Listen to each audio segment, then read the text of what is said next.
Buenos días. Hoy, lenguaje de signos aprendemos. Tema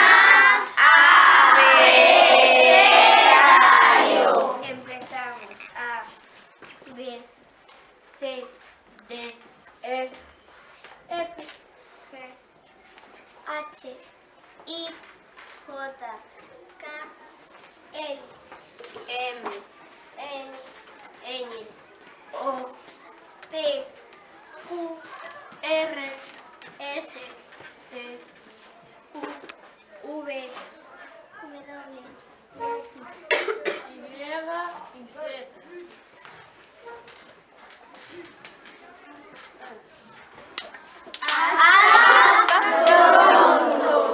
Tema saludo. Empezamos.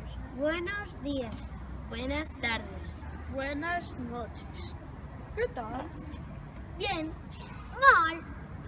Hasta pronto. Tema. Días. Semana. Lunes. Martes. Miércoles. Jueves. Viernes. Sábado. Domingo. Fin de semana. Toda la semana. Tema. Meses del año.